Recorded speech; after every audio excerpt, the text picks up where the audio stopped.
What is going on, everybody? Welcome to the 2022 Week 1 edition of the Pro Football Focus Fantasy Show here on RotoGrinders. I am Brit Devine, back for another year with Mr. Ian Hartitz from Pro Football Focus. Ian, it is a great day to be great, dude. What is going on?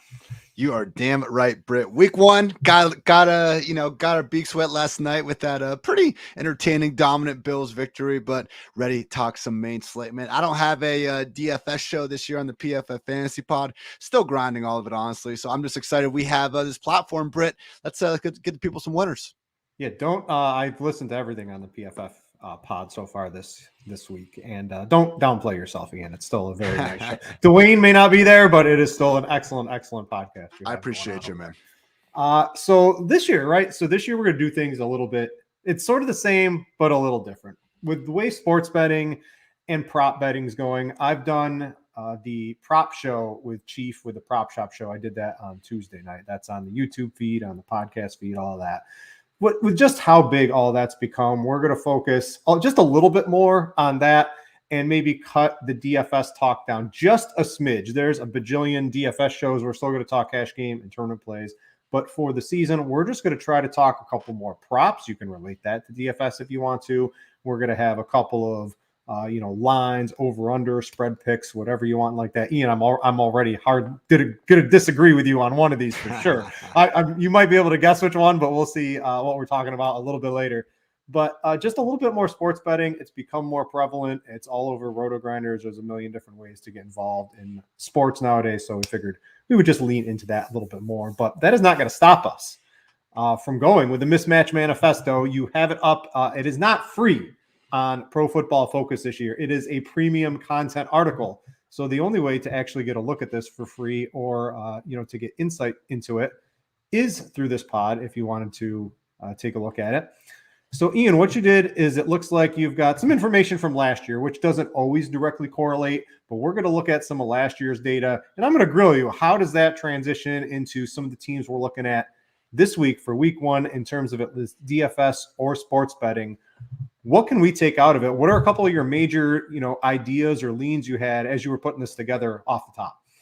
Yeah, I mean, it is just by the nature of the article. As we continue to get more information for this year, we'll be better off. But if you just want to go ahead and scroll down to our explosive plays section, I mean, pretty clearly what pops out is this 49ers passing game, the most explosive passing offense last year, just in terms of 20-plus yard completions per dropbacks. And I know that was with Jimmy G under center, not Trey Lance. But you look at this Bears defense, man, losing, there's the complete alpha and Khalil Mack. And we'll keep an eye on that weather. The wind looks okay. It is going to be rainy. But with Trey Lance, man, we'll talk about our cash and tourney plays, but I really think he is viable in both at this point. It could be a situation where, okay, maybe Lance isn't the most polished real-life passer, but we don't really care about style points in fantasy football. I don't think he's going to have to be asked to do all that much in order just to get the ball in Debo and Ayuk's hands. We'll see about George Kittle's status, but I'm riding with Trey Lance as a top 7 QB out of the gate, man. I don't need to see it first. I'm confident that he's got the sort of dual threat profile that, again, we've seen guys like Jalen Hurts, like early career Josh Allen, Lamar Jackson utilize to great success in fantasy. I mean, come on, man. Like how many times we played Taysom Hill over the last 2 years? You tell me we can't get a couple big time performances from Trey Lance? Yeah, and it's the explosive play rate might even go up because Jimmy G was getting those from Debo, on the catch and run. Now you're still going to get those with Debo and Ayuk getting some downfield targets from Trey Lance. So I think that might even go up this year. Just an absolute great matchup. You mentioned Kittle, so we're recording this, Friday afternoon. I got to think we haven't gotten official word. I don't think Kittle's going to play this week. How do you feel about that? Nah, it doesn't look good. I'm more or less anticipating him not being out there. But Lance is one of those quarterbacks that, you actually don't need to necessarily stack him just to have him out there. So if you want to go, with the naked look, I am obviously okay with that. So Trey Lance is good. Also, with these looking at the run side of things, you notice that the Indianapolis Colts are set up awfully well against the Texans, which is common sense. I get it. Nice to see it in the graph, though. And man, Britt, okay, in cash, McCaffrey at 8,500, wherever he's out in DraftKings, it is tough to get away. But this could be a week where we have, Jonathan Taylor against the Texans and Derrick Henry against the Giants, where if McCaffrey wasn't here, we'd be all over these matchups. I do wonder if we're going to see that ownership not be quite as high as normal just because of how obvious chalk McCaffrey's going to be. Yeah, maybe we can talk about that a little bit more. I think this is the first week one, or even week in general in DFS that I can remember. There is no stone cold chalk this week, Ian. There is nothing. We had no injuries. The sites priced people, I think, reasonabally appropriately. Pittman, maybe that's it. Pittman's like the one on DraftKings, but I think it's wide open this week in tournaments. There's maybe Pittman will squeak like 20% on DraftKings, but I think it's going to be pretty spread out. You can't, if you're trying to get JT and Henry and McCaffrey into you're playing a bunch of wide receiver threes and things like that on teams. The sites did a good job. Mainly, I think we didn't have that preseason injury, but this is a very, very wide open DFS week for me. And all those explosive runs, I'm pretty sure they came against Houston last year for Jonathan Taylor too, right? Pretty much, man. He went absolutely off against them. But scroll down a little bit more, past pace even. We'll go ahead and look straight at pressure because there are a handful of quarterbacks that should really have clean pockets to work with. I mean, the Jameis Winston and New Orleans Saints offense is something I'm really intrigued in. Like, I get it. AJ Terrell, Falcons #1 corner. He's an absolute stud, and he was an absolute stud last year. And that didn't stop the Falcons from really being a terrible defense against quarterbacks and wide receivers alike. Having the league's worst pass rush, was a big reason why. But last year, Jameis, even though they weren't really passing the ball all that much in the first 6-7 weeks, which I get, Marquez Callaway was your #1 wide receiver during that stretch. We still saw Jameis flirt with like some legit boom outcomes. Week 1 against the Packers, he threw 5 touchdowns. And he had another big game before getting injured as well. So Jameis with maybe Chris Olave, Jarvis Landry, throw Michael Thomas in there if he's going to be healthy enough to suit up. I like attacking that New Orleans Saints passing game this week in the Dome. I know there's not a ton of wind going on, throughout the league, but there is enough precipitation in places like, Chicago and Cincinnati that I don't hate, getting around some of these offenses that we just know we don't have to worry about at all. Same thing goes with Jalen Hurts and the Eagles offense, against the Lions. So as much as the Lions are getting the hard knocks bump and everything, I still think, Hurts, AJ Brown, even Miles Sanders, who we'll talk about a little bit later, a lot of upside there. And finally, Lamar Jackson, Patrick Mahomes, 2 more quarterbacks that really should have all day to throw. Credit to the Jets for sprucing up their front seven a little bit. Arizona, not so much, man. I mean, JJ Watt now being at risk of missing the game, in addition to losing Chandler Jones in the offseason. I mean, we could be seeing, a y'all must have forgot type of week 1 performance out of Patrick Mahomes. Obviously, that Chiefs Cardinals game stack is going to be pretty trendy. Britt, do you think like Marquise Brown, if we get Rondale ruled out, could be someone that just becomes the chalk? Because like, who else is Kyler going to throw the ball to? Ertz could be out too. I think he did practice today, but yeah, Ertz made it. I would have to imagine, right? So I've been following the Rondale more because you're going to see in some of the props I talk about. I've got some prize picks plays, and I know you've got some from the sports book, but I don't think you get a hamstring injury on a Thursday. You don't practice Friday. They say it's 50-50. I don't know. I'd say he's got like a 10 to 15% chance of playing. I'd pretty much close to 0, honestly, in my opinion, but you never know. I don't think Rondale Moore is going to end up playing. We could see him out there, and the play I'm going to have in just a little bit might be a little weaker. I still think it's good anyway. But yeah, it's wide open. Who's the new slot guy? I forgot his name off the top of my head. Isabella? No, I don't. They hate Andy Isabella. I know they do. Dortch is coming. Oh my Dortch gosh. at 3K. We're gonna play Greg Dortch over Andy Isabella. I don't think so. You do need some value out there today, but it's interesting. But yeah, Hollywood Brown, the connection with Kyler Murray. I mean, he was already DeAndre Hopkins. What else are they gonna do? That's the thing, man. Like, even if Rondale was healthy, I think Hollywood would have been an absolutely fine play. And now at this point, like he's getting to like CeeDee Lamb territory where it's just like there's nobody else in the offense to even throw the ball to. But a few more things here on the pressure. As you can see, Tua and Kirk Cousins could be having a rough afternoon. I'm curious how much Mike McDaniel can improve that Dolphins offensive line, because last year the Dolphins literally were the best offense. The worst offense in the league in pressure rate and the best defense in the league at getting after opposing quarterbacks. So keep an eye on that. And then with the Vikings, Kirk Cousins, man, last year, second most impacted quarterback in terms of the yards per attempt drop off, working in a clean pocket versus when being pressured. So as much as, we just focus kind of on the Aaron Rodgers drama, this and that throughout the offseason, that Packers defense is no joke. And even if Jair is not going to necessarily shadow anyone, could be a long afternoon for that Vikings passing game. Want to scroll down to the yards before contact, a few more notes before we get to some bets here. Really top matchups at the line of scrimmage this week, highlighted by Baltimore. You see teams with, mobile quarterbacks a lot of times popping here, and for good reason. They make their run games more efficient. But Baltimore, if J.K. Dobbins isn't going to play, which sure doesn't sound good, it's gross, man. But Mike Davis at 4.4K is the cheapest running back that you could realistically expect 15 plus touches from. Also got Derrick Henry and the Titans. We talked about him a little bit before. Maybe the answer in Arizona is James Conner, because who else are they going to give the ball to? He's set up reasonably well. And yeah, I mentioned before, but Miles Sanders in Philly, man. I just feel like a lot of the problems we had with Miles Sanders throughout the summer really are now non-issues in week one. We wondered if Jordan Howard was going to come back. He didn't. We wondered if Miles Sanders was healthy. He's good now. He's already said he's going to play and everything. And now we're looking at the Eagles favored in a dome, where I would not be surprised at all, Britt, if we look at the box score afterwards and Miles Sanders has 20 plus combined carries and targets. So love getting the Sanders this week, especially with guys, Antonio Gibson, Najee Harris, and Saquon Barkley, especially. I think taking more of that ownership in that 5K range. All right. Anything else from your article you want to talk about? The EPA per play doesn't really correlate too well to, season over season.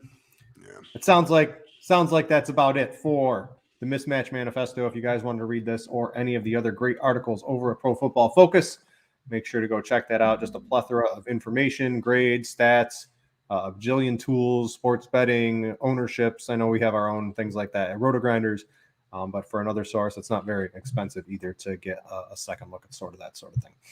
All right. With the Mismatch Manifesto out of the way, I want to remind you guys, all the stuff we have going on here at RotoGrinders. We're jam-packed with content this season.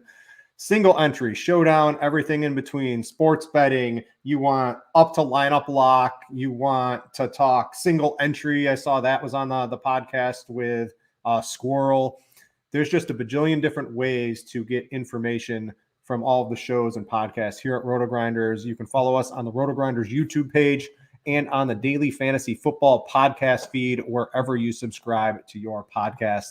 And while you're at it, go check out the PFF pod with my man Ian as well. All right, high five, Ian. Boom. All right, we'll get that one out of the way. All right, let's get into some of our bets this week. We're going to talk. I've got two spreads I'm betting. It looks like you've got a parlay and a spread as well. And then we'll talk about some of our props. I'm going to go first because you've mentioned the Eagles in a dome. And I think Jalen Hurts is going to be pretty chalky in DFS. I know you like A.J. Brown. Dallas Goedert and Devontae Smith are tournament stars. You like Miles Sanders. Well, Eagles -4. I mean, this looks like an absolute smash play to me. I know it's on the road. You got to like road favorites this week because that's pretty much all you got across the board. And this is just a total, except for maybe the Lions' offensive line. The Eagles have a great defensive line, by the way. It's just a complete and utter mismatch of talent across the board in the Eagles' favor, in my opinion. I just think the Eagles they're going to get out. They've got a more aggressive coaching system. They're definitely going to throw the ball with Jalen Hurts this year. Is Jalen Hurts our guy? Is he not? They brought in A.J. Brown. They're going for it in the passing game. So we're going to have a more efficient offense away from all that running stuff they did last year because they actually have the talent and I think the drive to throw the ball down the field. 4 points. This is an easy cover for me, in my opinion. With everyone liking them in DFS, I just think 4 is a little too light. So the Eagles are definitely they're my favorite spread pick. I know DraftKings has this great promo. We're not affiliated. We have no show sponsor. They had that great promo, right? If any team gets up by 10 or more on any of the money lines, I know it's the spread, they just pay you out. So I did it with 7 points on the Bills. So that I won my money line bet within like five minutes on Thursday night. But you can get those if you're looking for the money line. The DraftKings specifically this week is a really great way to get that. If any team gets up by 10 and you place a money line bet on it, you automatically win the bet. So check that out with the Eagles. I think that's one of my favorite plays this week. You got to like that, right? Yeah, I mean, like you said, I'm already talking up every player in the matchup. Hard not to. It is one of those things, man, where I feel like a fish here picking a bunch of these road favorites. But to your point, like it seems like every single matchup we're basically looking at that. Or we have, just a home situation where it's like Tua versus Belichick, Carson Wentz versus the Jaguars. So it's like the home favorites don't have quarterbacks we trust. And the road favorites, like we're actually having to buy almost a touchdown. So to only see the Eagles at 4, I mean, realistically, you look at that roster, I think you can argue it's a top 5 team in the NFL. Might be just, buying a little bit of the Detroit Lions hype a little too much. Yeah, I'll take that hype from Hard Knocks and I'll bet against that. No There we problem. go. All right, so let's go. We'll go with a parlay. I like your parlay, so I'll let you know right now what bet I'm going to talk to you against on the other one here. But I like the parlay. I actually bet this once I saw it on here. So what do you got here? Yeah, it's not quite even odds, but you can bet 100 to win 78 on the Ravens, minus 315 over the Jets, and the Bengals, minus 285 over the Steelers. Again, like when I look at the Eagles versus the Lions, I don't think the Lions are terrible necessarily, but you could throw them in that if you wanted to. Some of these other road favorites that are bigger, like Jameis versus the Falcons, like, okay, I think we can see that blowing up. Mahomes versus Kyler, I'm giving Kyler some respect there. So going through all the matchups, like, Trey Lance against the Bears, yeah, I think the 49ers are better, but I'm not exactly hyped about, backing Trey Lance by a touchdown just to start the season. So for me, the Ravens against Joe Flacco and Joe Burrow against freaking Mitchell Trubisky, those just seem like the two biggest layups of the week to me. And I'm happy to get basically, 80 cents on the dollar for that bet. Now, the one Brit does not like is going to be me backing one home team, a motivated home team, Brit. Monday night, they've been shunned, discarded by everyone in their city. That's the Seattle Seahawks plus 6.5 at home against the Broncos. Emotional return for Russell Wilson. He's someone that, let's face it, Britt, we didn't see play his best football in 2021.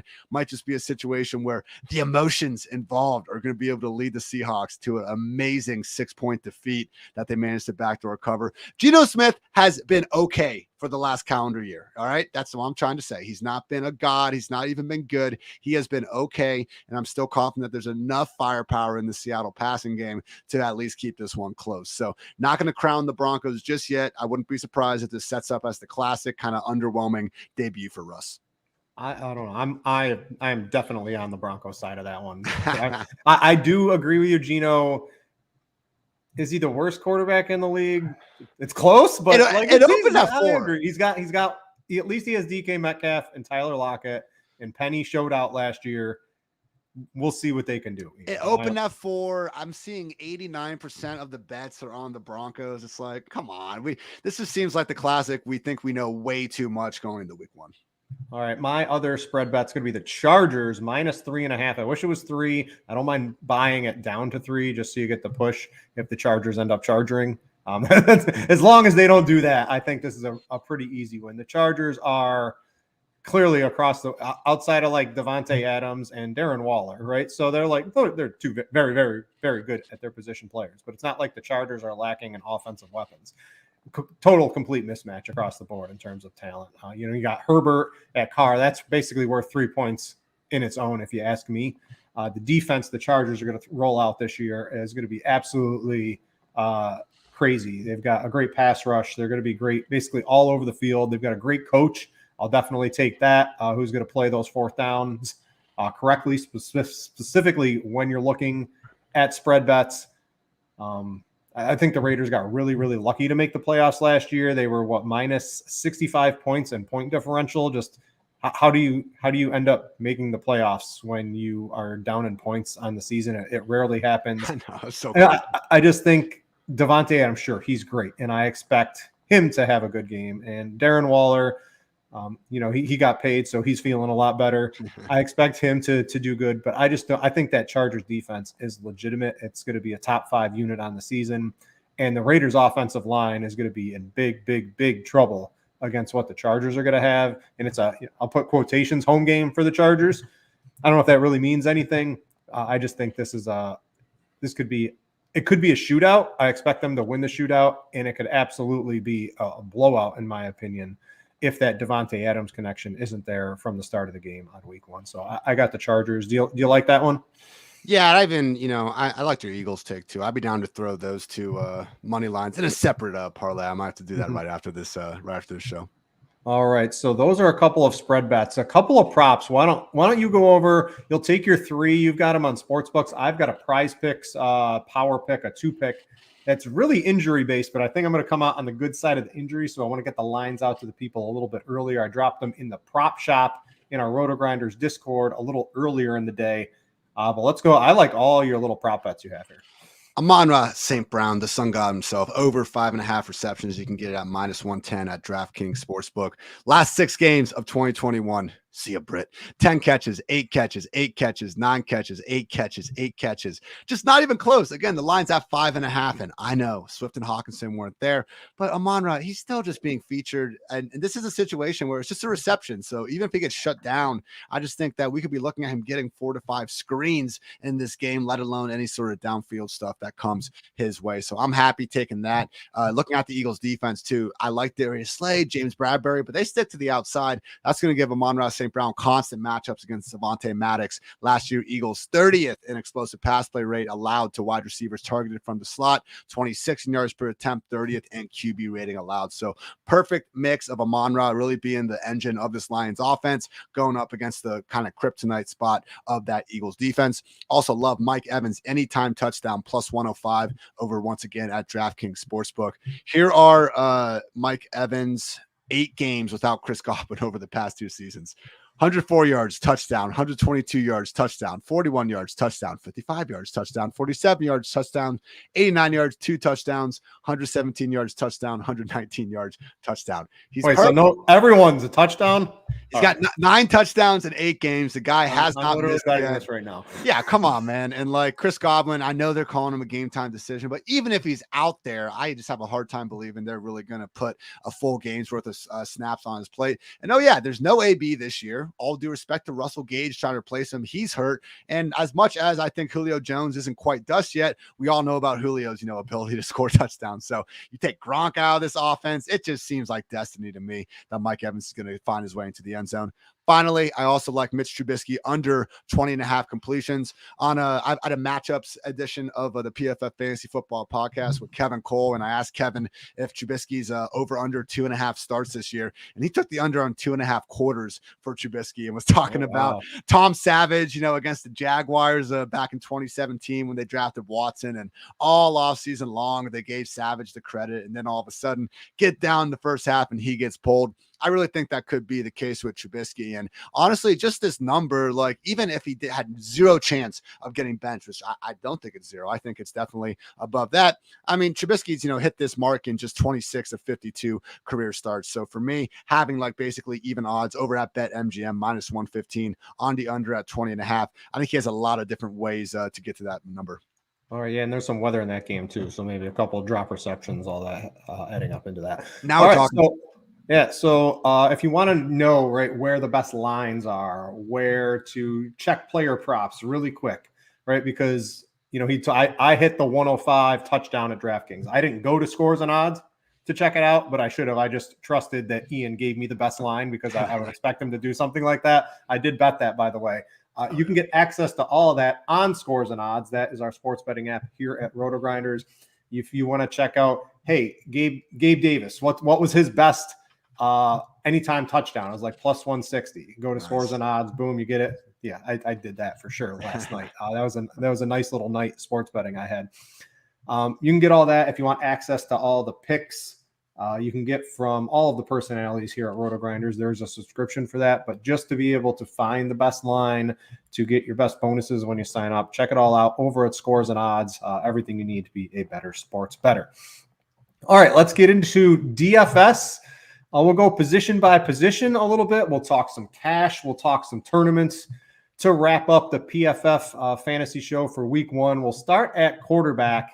I got 2 guys on my cash game radar, and I think you can apply it to both sites. I don't hate if you wanted to try for a Patrick Mahomes, but I'm on the running quarterbacks this week. I'm looking at Jalen Hurts, and I'm looking at Lamar Jackson. I've mentioned I like Philadelphia on the -4, and we all seem to like, at least on this show, the skill position players of Philadelphia. So Hurts just looks really juicy in a dome, no weather concerns against the Detroit defense, who's sure it's going to be improved a little bit, but come on. I mean, this is still the Detroit Lions defense of last season.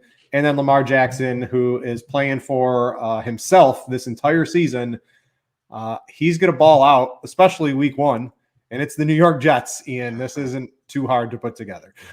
Yeah, I mean, you look at the Ravens offense and they talked about in the offseason wanting to get back to 2019 with what running backs at this point. I mean, I just have a hard time believing they're going to go down with Mike Davis and Kenyon Drake. Like this really should be the Lamar Jackson show from week 1 on. So I'm fine going down though to Jalen Hurts, saving that basically $500 right now. In my initial cash game build, I only have an extra $100. If I could get up to Lamar, like I would just rank him ahead of Jalen straight up, but I'm fine. I'm fine with either.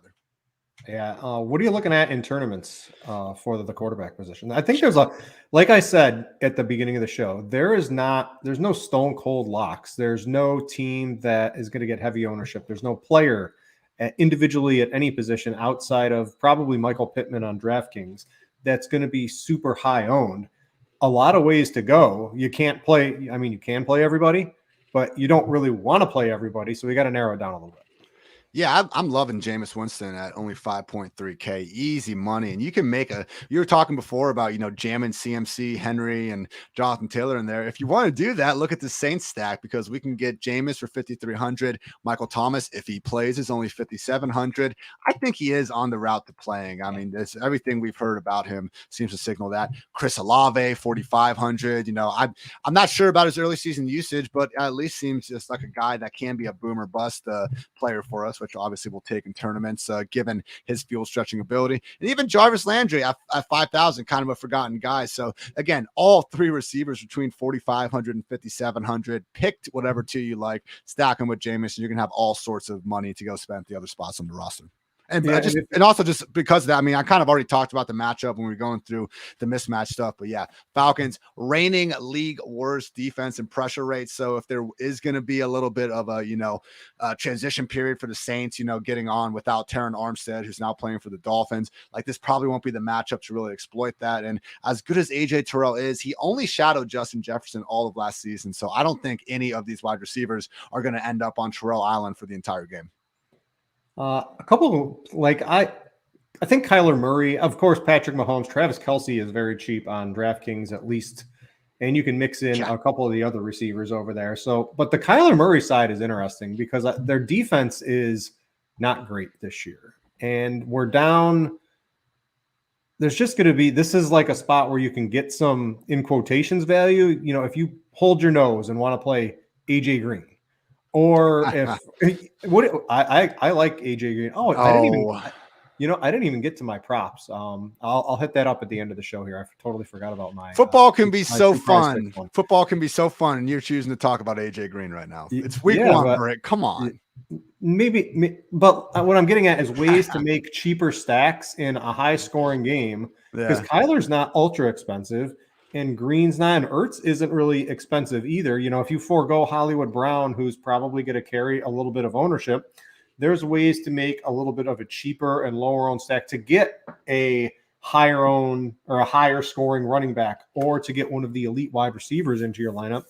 I don't think it's crazy. And some of the run backs on Kansas City, if you want to play a Hardman or an MVS, these guys aren't salary breakers. They're not going to kill your lineup in terms of salary. I think that game is very interesting. A lot of people will go to it, but I don't know. I'm going to be making some teams on that. And I know you like Lance from San Francisco, and I don't think Kittle's going to play. It's a narrower target tree.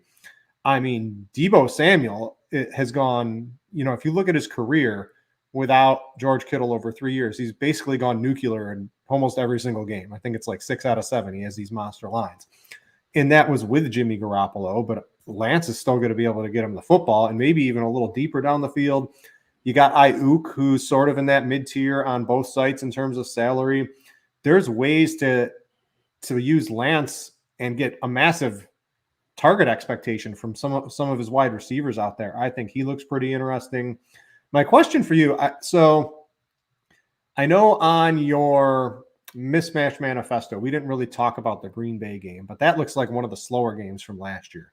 How do you think the impact of the new staff in Minnesota is that they're going to bump up their pace? I guess I'm worried a little bit if Green Bay gets up, do they just hammer Dillon and Jones run after run? Because I have a feeling when Sammy Watkins is looking to be your number one wide receiver, Sammy Watkins week 1, get him into your DFS lineups. But if he's your number one wide receiver, Aaron Jones is going to have a monster game, whether it's passing, rushing. I like pretty much the over on a lot of his props. Do you think that game's going to speed up a little bit?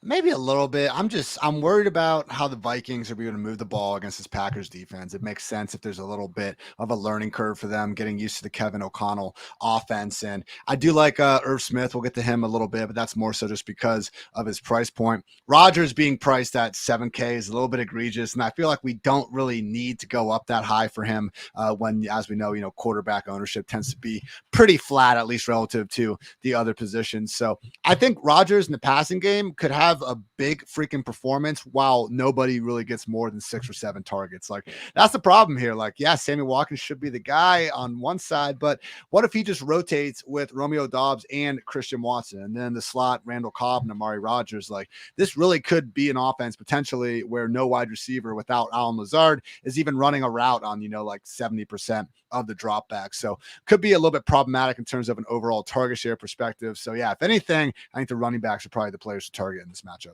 Yeah. Was it Jordy Nelson, Randall Cobb, and Devontae Adams that made Aaron Rodgers, or did Aaron Rodgers make them? Oh, come on. I guess we'll find out.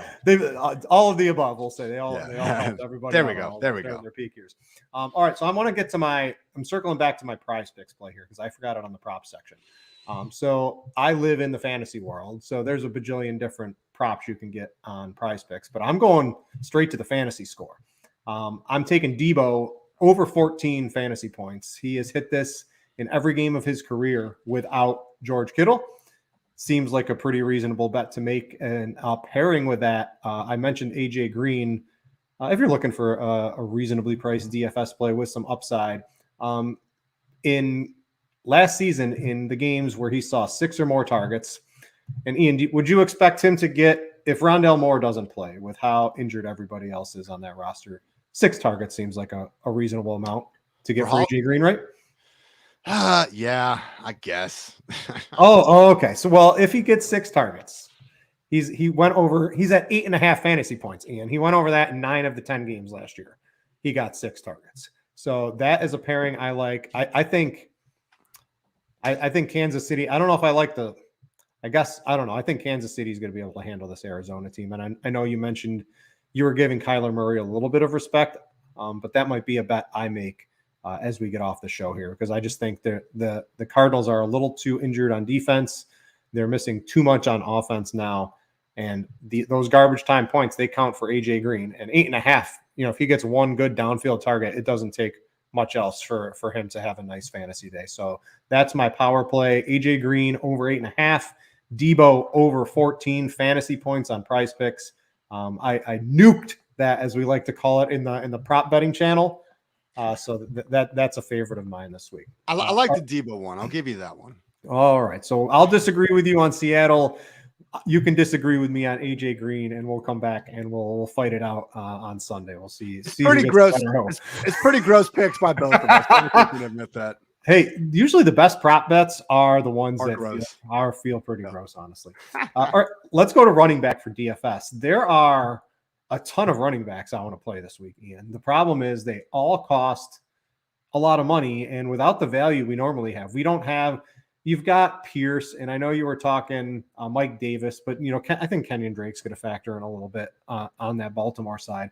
We don't have a known running back that is going to get those 20 plus touches that we can guarantee this week. So all the really high end guys are a little bit too expensive. If you had to pick Jonathan Taylor or Derrick Henry this week, if you're up towards the top, who would you get? I'm not finding either of those on my cash games. I can't find the salary for it. I wouldn't blame anyone for playing either of them. Do you have a preference between the two?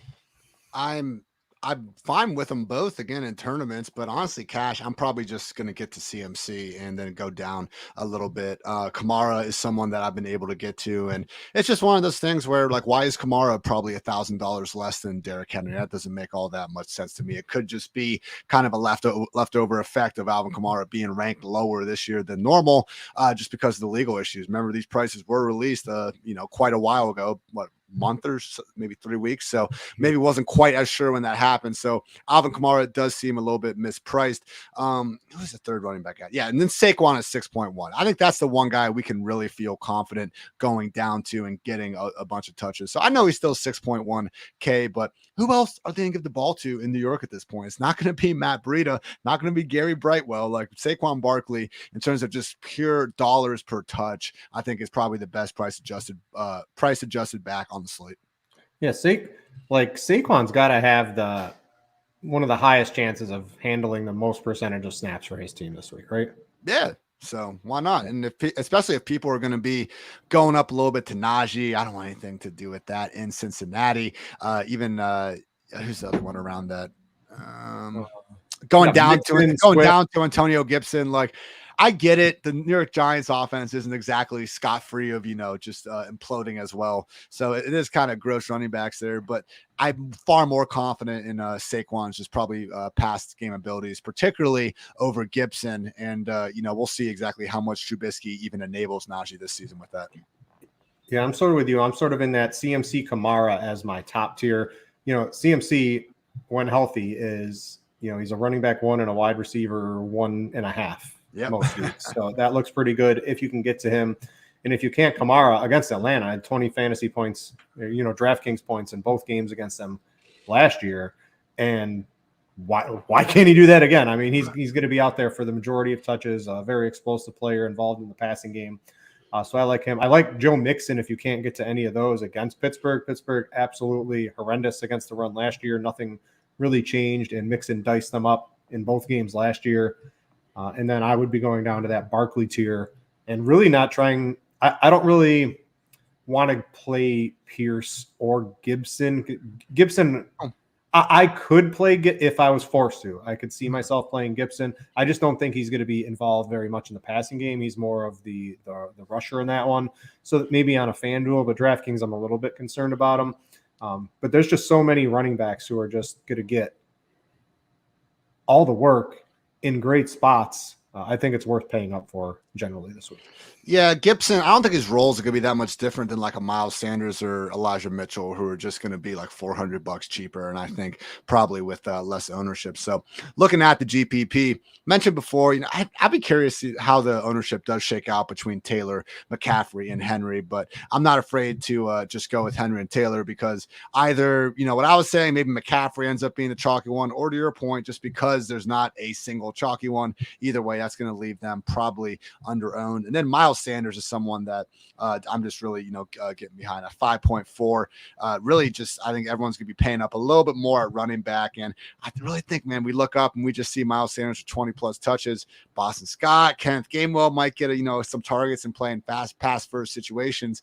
We're doing some assuming, though, about this Eagles passing game, really becoming the heart and soul of the offense. And maybe it is, but, if everyone is on Jalen Hurts and also A.J. Brown's getting a lot, all of a sudden going to Miles Sanders in the run game could give us a nice little leverage opportunity there. So it is funny, though, just seeing guys like Sanders, Mitchell, Clyde Edwards-Helaire, these kind of like dead zone running backs that this time last week, looking at season-long leagues, it was like, oh, stay away from them. But then all of a sudden, you look at the week 1 matchups and they're set up pretty well. So I think Sanders and even Elijah Mitchell, getting off of their chalkier rushing quarterbacks could be a nice move.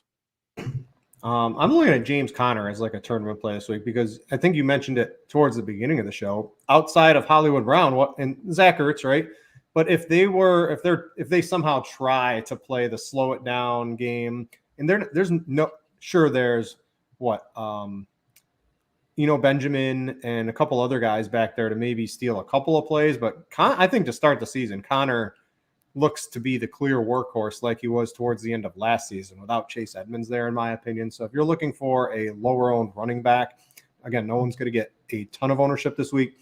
I think James Conner, if the Cardinals stay in that game, is going to be getting dual work the entire game there, 5, 6, 7 targets, 15 to 20 rush attempts if the game's close. Looks pretty juicy. It is at home. You don't have to worry about weather in that game. So he is someone I'm eyeing from the tournament perspective this week. Wide receivers, the chalk play of the week, pretty much the only one in my opinion, is going to be Michael Pittman on DraftKings at 5,500. Just looks to what is he, $700 or $800 mispriced on DraftKings. He looks like the player everyone's going to be playing for both cash games and tournaments. Outside of that, Ian, I mean, there are a lot of different ways to go. You're probably going to need a cheapie. So maybe I can throw that to you first on DraftKings. There's a couple of cheap plays. What are we looking at in terms of value at the wide receiver position? Because if we're spending up on quarterback, right, and we're in this mid to high tier of running backs, we have to save some salary. Who are a couple of those guys at the wide receiver position that might work? Mentioned before, going in with the Hurts and AJ Brown stack. So definitely need to save some salary. I don't want to go all the way down to 3K. I know Wan'Dale Robinson is there, but Sterling Shepard is back. Like, it could be Galladay, Shepard, Tony, and 3 wide receiver sets. We don't know. So I'm just going to be kind of staying away from Wan'Dale for at least a week. Maybe if you want to throw him into a tournament. Okay. But Romeo Doubs, same thing. I just, explained before why the Packers wide receivers could very well be rotating. So going up, I think that brings us pretty clearly to Jahan Dotson at 3.4K. I mean, throughout the preseason, saw him work alongside Terry McLaurin, Carson Wentz, and that first team offense all the time, even in 2 wide receiver sets. So he's already ahead of Curtis Samuel. And it's the same thing that happened in season long with Dawson, just getting disrespected compared to the other first round wide receivers, seemingly because people just thought he got overdrafted at 16th overall by the Washington Commanders. So to me, when they get overdrafted, that's a positive because that shows how much the team values them. But again, just to see Dotson going at 3,400 and Garrett Wilson, who's 4th on his own depth chart with Joe Flacco throwing the ball, costs 1,300 more or 1,300 more. So Jahan Dotson, I think, is a great chance to save some salary. There is another, who's the other guy down? Kadarius Toney at 4,100. Again, I'm just a little worried about the Giants' overall wide receiver pecking order. I'll feel better about it next week, but Toney would probably be the next cheapest guy that I'd feel really comfortable with. Otherwise, man, Michael Pittman, AJ Brown. Those are my current top 3. AJ Brown, Michael Pittman, Jahan Dotson filling up that cash lineup. Yeah, and I want to note the Giants game is 4:25. Shepard today, they said we're taking it right up to game time. Great. So that unless we get a blurb from Schefter or somebody on Sunday morning, that can be a very, very difficult situation to read on. To me, it's literally 50-50 in my head as it stands right now, is if Sterling Shepard plays. If we get a blurb, people go to Tony, maybe to Robinson if Shepard's out. But just keep that in mind. Don't lock in any of those Giants. A very difficult situation, even to dice up on a Friday afternoon. I was just looking at maybe leverage spots, and normally I'm not doing the Millionaire Maker article this year. I have a new baby. I don't have time, Ian, to sit down at least and write these giant long articles that it took me, forever to write, at least for the Millionaire Maker ones. But what you want to do at the wide receiver position in these large field tournaments is get leverage, because generally, like 2/3 of the time, the high owned wide receivers bust.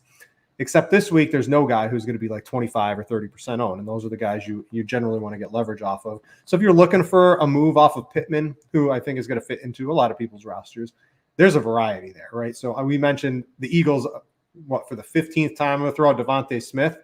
You like A.J. Brown.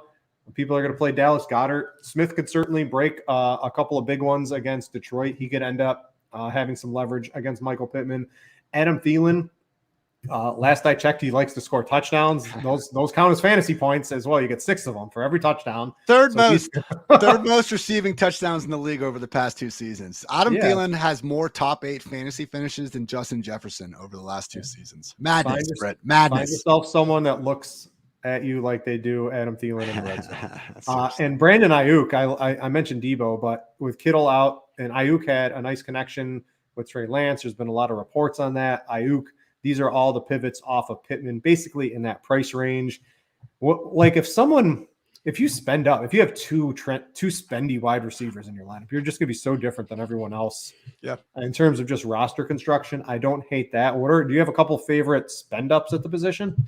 I do like that point. I mean, because we have the value at wide receiver. We don't have the value at running back. So if you just want to just simple, pure lineup construction, getting unique, it does just make sense to flip-flop it, go get those expensive wide receivers, and maybe just swallow your pride and get the Mike Davises, Damian Pierces of the world up there in the lineup, Britt. There are a handful of, just mid-price guys I like, though. I mentioned Amon-Ra St. Brown earlier, especially, next to T. Higgins, Hollywood Brown, Brandon Cook. So I think you're going to be catching more ownership. Talked about the Eagles Bengals problems defending wide receivers out of the slot. I love his over on 5.5 receptions. Obviously, I love him at 6,100 as well. Also, Jalen Waddle at 6.4, pretty much the same reasons, man. Again, Higgins, Hollywood, Cooks, I think is going to be that, pretty much sweet spot for all the ownership. And Waddle, having been banged up, coming into this week and being limited in practice to start, everyone, liking Tyreek more. Yeah, I get it. But in a 1 week sample size, when Waddle's the one that's not getting nearly as much attention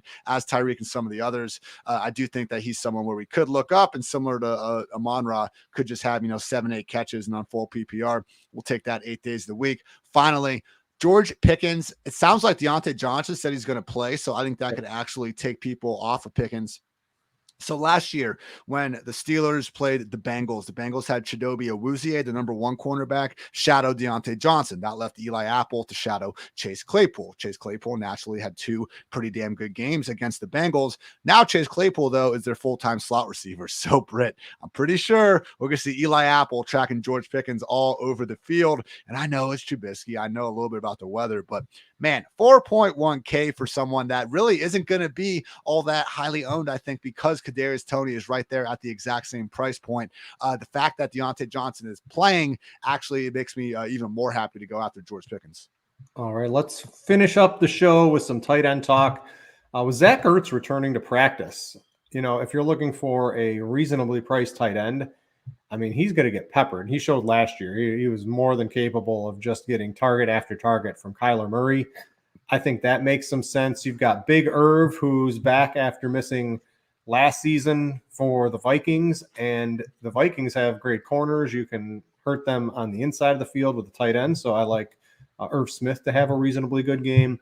And it seemed like Travis Kelce 6,600. If there's a way to finagle him into your line, would you forego if instead of CMC you had to play Najee Harris to get Travis Kelce in your lineup, or DeAndre Swift, or I don't Antonio hate Gibson? I don't hate it, man, because I looked at it, man. Last year, week 1 against the Browns, Travis Kelce was 8,300, and now he's 6,600. When we should probably have the target projection even higher for him without Tyreek. So that's gonna be a tough call, Britt. Damn it! Now, how am I gonna sleep this weekend now? After If we had a running back that was 4,500, that was in a someone got injured, everyone would be playing Travis Kelce this week. I still don't think he's going to be ultra. He's going to be the highest owned tight end, but it's not going to be like it would be if we just had a little bit more value. And I mean, honestly, if you want to flex Travis Kelce and just treat him as a receiver, like this could be the week to do it. Because if you just look at him versus the other guys in that price range, I mean, Mike Williams is 6,600, Terry McLaurin 6,500. It's not an egregious week to do it as well, particularly at that price point. But yeah, I think in cash, if you're not going that route, Irv Smith at 3,400 just makes the most sense. In this new Kevin O'Connell offense with the Rams, like we saw Tyler Higbee last night have double-digit targets because the tight end doesn't leave the field under Sean McVay. So I really think that's what Irv Smith is setting up for. And other than getting really gross all the way down to the Stone Cold Min at 2,500 with Daniel Bellinger and Isaiah Likely, maybe throw them into a tournament if you're feeling daring. But otherwise, I just think Irv Smith gives us the highest combination of floor and ceiling there at 3,400. Other than Kelce, I would just say maybe David Njoku at 3,900. Like just looking under 4K to me, Irv Smith and Njoku. Maybe to a lesser extent, Hayden Hurst in terms of my confidence level. Those are the 3 guys that I'm really confident are going to be out there for a heavy majority of the routes and snaps and might not be in terrible offenses. Can't quite say the same for Njoku, though. All right, I got a couple turn plays. If you're touchdown hunting, why not take a team in a dome that's a big favorite? It's not a home favorite, so big home favorites are one of the biggest trends you can get for tight ends. But Mo Alley Cox, there's literally like no one else to play that I think is capable of playing tight end currently at the NFL level for the Indianapolis Colts. I expect him to be a near every down player for Indianapolis this week against Houston. I believe what's the former basketball player turned professional tight end. He's the biggest player. He's the biggest person in the NFL. Like, I don't care what the height weight says.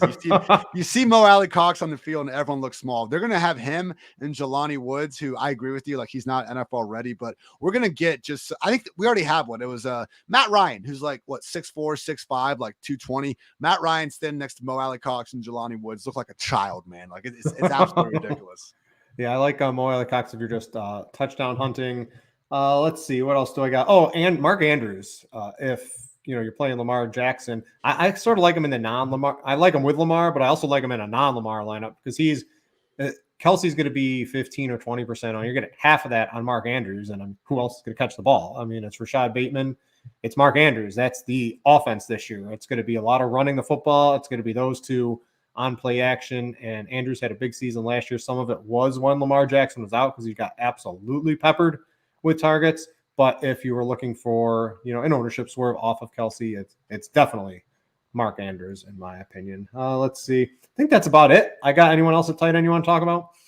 Nah, I'm good. Do you have any thoughts on defense? I think the Bears at 2,200 at home. Like, yeah, I know the 49ers 6.5 point favorites, but expected Trey Lance to just be mistake-free early on, the way he could potentially be running around. When we see these mobile quarterbacks taking a lot of sacks, that's ultimately what we're looking for. And even though the Bears lost Khalil Mack, they still do have some talent there, with Robert Quinn, Roquan Smith in that front seven, Eddie Jackson holding it down in the back end. So I think the Bears at 2,200 is about as cheap as I'd be willing to go. Washington at home against the Jaguars at 2,500 is reasonable. That's a chalk for sure, Andre. Yeah, I don't see much reason to pay up for defense this week when we have those options. Yeah, you can convince me. I like the Bears from Trey Lance isn't going to be ultra owned, but from to get even cheaper, to get a couple more dollars. You can convince me to play the Dolphins at home against New England too. I think the Dolphins win that game. Especially relatively hearing Patriot, like what was the report this morning? Patriots considering scrapping their new scheme. Ridiculous. Like, what do you expect when you have a defensive coordinator running your offense? Sometimes, it just doesn't make any sense. Well, how does Bill Belichick allow things like this to happen? There's something going on there. I'm just looking forward to every mistake that Mac Jones makes, even if it's 100% on him, just blaming it on Matt Patricia. That's going to be a fun bit throughout the year. Yeah, it's going to be crazy. All right, I think that's going to wrap it up for week one. Ian, I am very pleased to be running this back another year with you. Likewise. You can tune into this show and every other show here on RotoGrinders throughout the season on the podcast feed on YouTube. Check out Scores and Odds, our sports betting app here at RotoGrinders. Have yourself some fun this Sunday, whether it's DFS, whether it's sports books, whether it's whatever it is. I mean, anyone listening to this, Ian, they're watching football on Sunday. So, and they're having some money down on it one way or another. So enjoy your weekend. Ian, let the people know. There's people new all the time to the RotoGrinders feed. We got a lot of subscribers. Let them know where to find you and anything else you might be doing this season.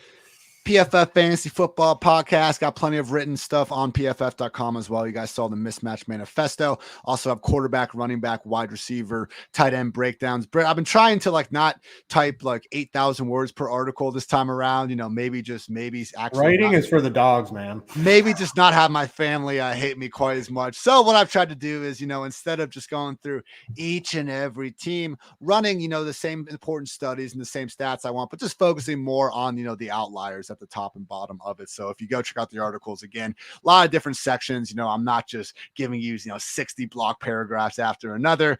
Got my rankings in there, some cool charts, cool information.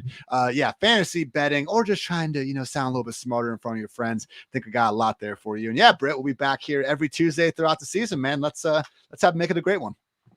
Every Friday throughout the season. Oh, did I say Tuesday? My goodness. 2:00.